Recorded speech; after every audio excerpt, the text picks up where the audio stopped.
समाजातील आहोत. या समाजामध्ये आपला अपमान होईल, मान होईल, सन्मान होईल या गोष्टीचा विचार करू नका. कारण बाबासाहेबांना वाटायचं की हे माझ्या बाबतीत का.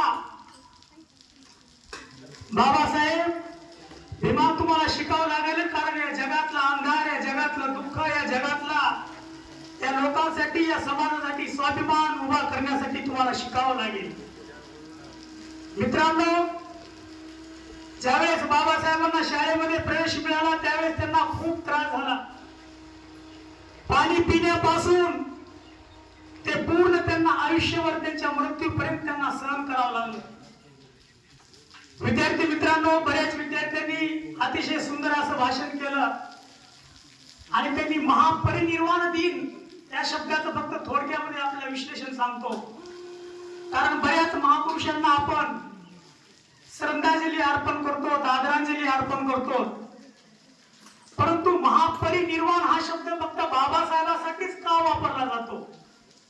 कारण बौद्ध धर्माचं एक तत्व आहे, एक ध्येय आहे.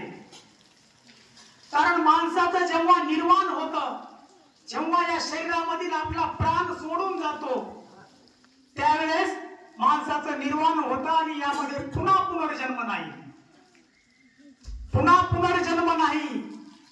कारण आपली नीती, आपले आचार, आपली सत्सद विवेक बुद्धी आपली जागृत ठेवणे आणि पुन्हा या जीवनाचा, या संसाराचा पूर्णपणे त्याग करणे हे गौतम बुद्धाच्या बौद्ध धर्मामधील तत्वज्ञान आहे. गौतम बुद्धाचं 80व्या वर्षी जेव्हा महापरिनिर्वाण झालं आणि तेव्हापासूनच हा शब्द महापरिनिर्वाण म्हणून रूढ झालेला आहे. विद्यार्थी मित्रांनो, तुमचं लक्ष नाही पण थोडक्यामध्ये सारांश मध्ये घेतो सर. जेव्हा डॉक्टर बाबासाहेब आंबेडकरांचं दिल्लीच्या पालम विमानतळावरती महापरिनिर्वाण झालं आणि तिथून विमानतळामधून जेव्हा त्यांचं जेट विमानाने जेव्हा त्यांचं पार्थिव मुंबईच्या दादर चौपाटीवरती आणण्यात आलं आणि तेव्हा संपूर्ण या भारतातील संपूर्ण दलित समाज, संपूर्ण बहुजन समाज दुःखामध्ये न्हावून निघाला आणि बाबासाहेबांची जी काही चैत्यभूमी आहे मुंबईच्या दादर या ठिकाणी, तिथं त्यांच्या पार्थिवावरती अंत्यसंस्कार करण्यात आले.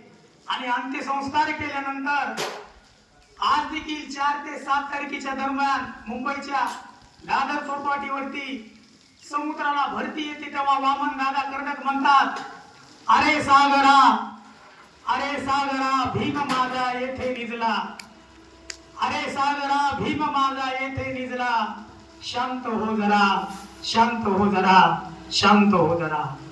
मोजू तरी कशी उंची तुझ्या त्या कर्तृत्वाची, मोजी तरी कशी उंची तुझ्या त्या कर्तृत्वाची, तू जगाला शिकवली शान माणसातल्या माणुसकीची. तू देव नव्हतास, तू देवदूत नव्हतास, तू देव नव्हतास, तू देवदूत नव्हतास, पण माणसाला माणूस बनवणारा महामानव होतास, महामानव होतास, महामानव होतास. जय हिंद, जय भारत, जय महाराष्ट्र. धन्यवाद.